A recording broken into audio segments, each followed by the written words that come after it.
Hi everyone, I'm Danny from The Glitter Rose. Thanks for joining me today.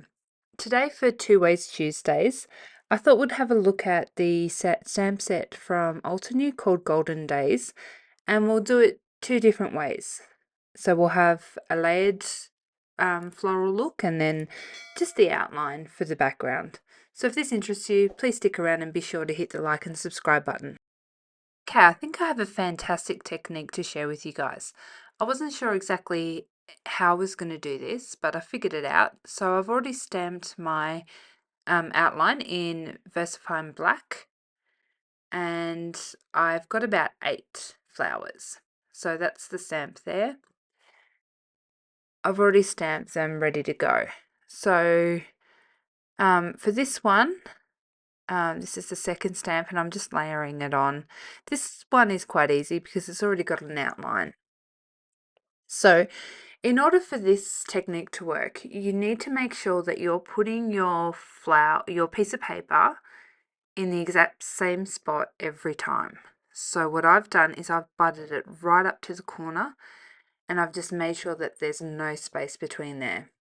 That way I can ensure that every time I stamp, it's going to stamp correctly.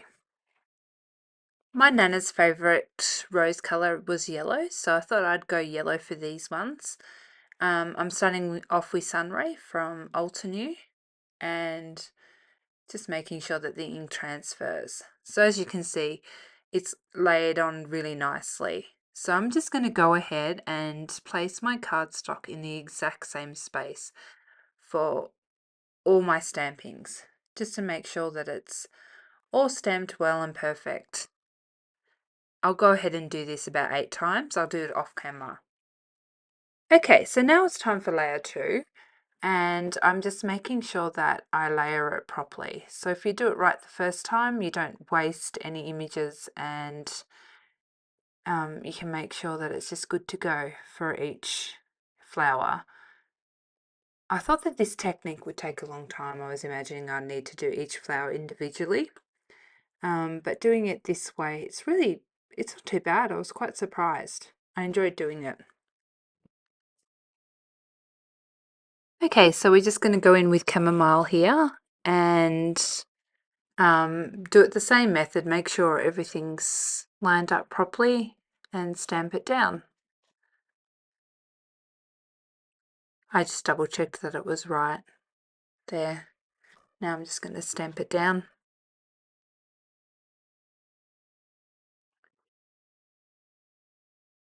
Perfect. See how it's all laid up properly? There's nothing outside the lines, so I'll go ahead and do the rest and I'll be back for the third layer. Okay, so I'm just layering up the 4th stamp, or the 3rd colour, and for this colour I'm going in with Snapdragon and just inking up that stamp, making sure they're all lined up so that I can get a perfect stamping, and I did. This technique is really easy. I've tried the Altenew stamp gizmo thing, and I might do a video on it. I'm not particularly impressed by it. And now in terracotta, I'm just inking up the stamen in the same manner that I've done the other layers. I'm also going to die cut out all my flowers. I'll do that off camera, and then we'll pop the card together. Okay, so I've got an A2 panel in black, and here are my rose heads. I just think they're so elegant and beautiful. They're also a little bit bright. I'm going to do a white splatter, and I thought I would try Spellbinders brand new Splatter White. Give that a try. They say to use it with a wet paintbrush. So I've got my splatter brush and I'll test this out for the first time. Okay. Well, that's an empty jar. Maybe if you guys have got this splatter white, or if Spellbinders is watching, maybe you could let me know if that's normal, because I can't quite believe how empty that is. It's the first time I'm using it. The seal is actually in the lid, so. Alright, I'll just tap this on. Oh, nice and easy.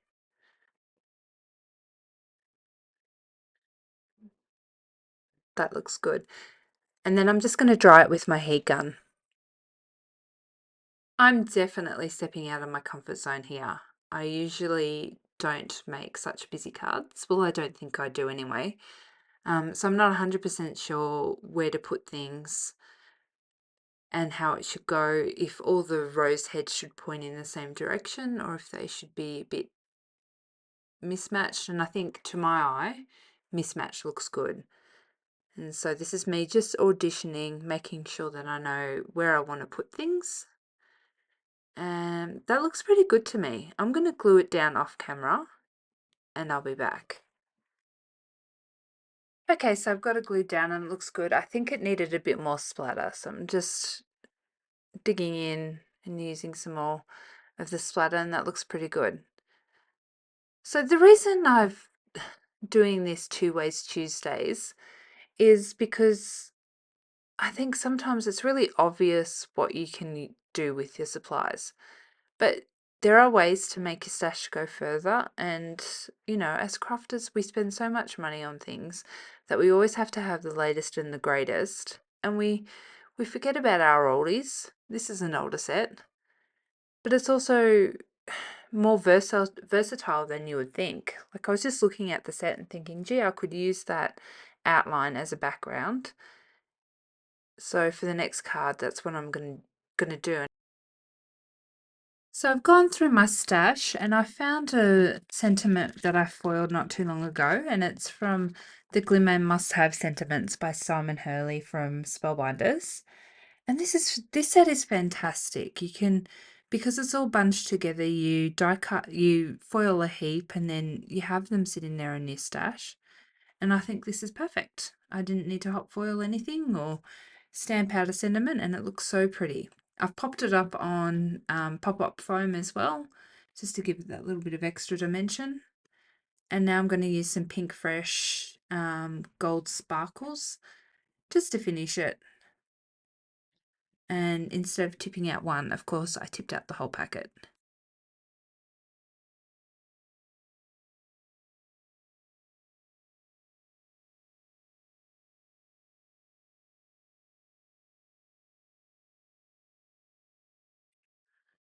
And I've just popped it onto a card base and we're finished. Good to go. I could imagine anybody who would get that card would be really happy. Okay, so for the second card, we'll get straight into it. We're just going to ink up that outline stamp in Wow Embossing Powder, Wow Embossing Pad. And I'm just going to stamp it really randomly over my background. I don't want it perfect, it's just for the background. I did first dust the cardstock with anti-static pad or powder, just to make sure that the embossing powder doesn't stick where I don't want it. I think this part is quite important, otherwise you'll get blotches all over your cardstock.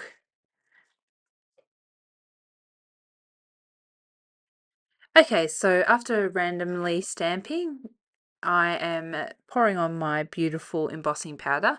This is Wow Embossing Powder in Pink Fizz, and it's a glitter embossing powder, and it's just so pretty.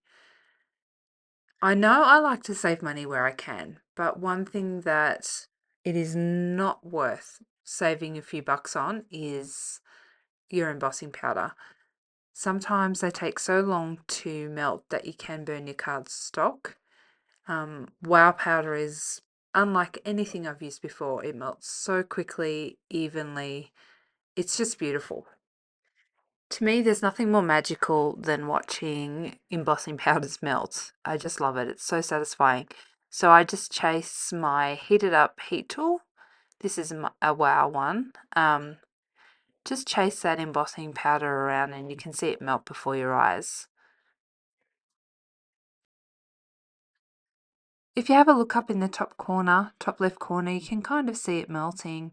It was a little hard to capture, but you get the idea. I'm sure most of you have melted embossing powders previously.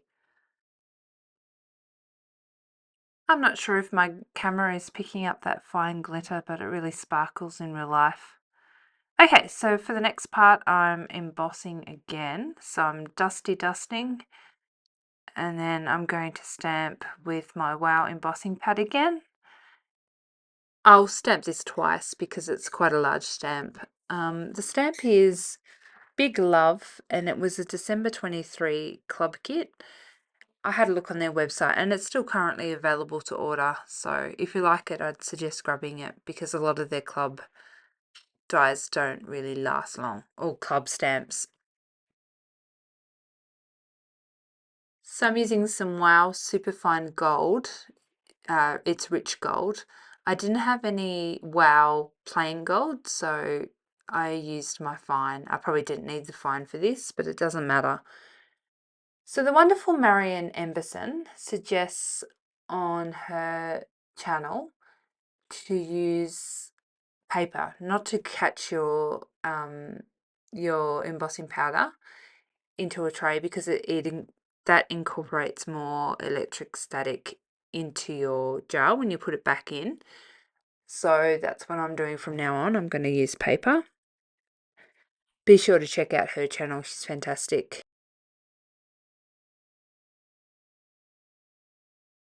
I shall emboss this and then die cut some pop-up foam, and I'll be back.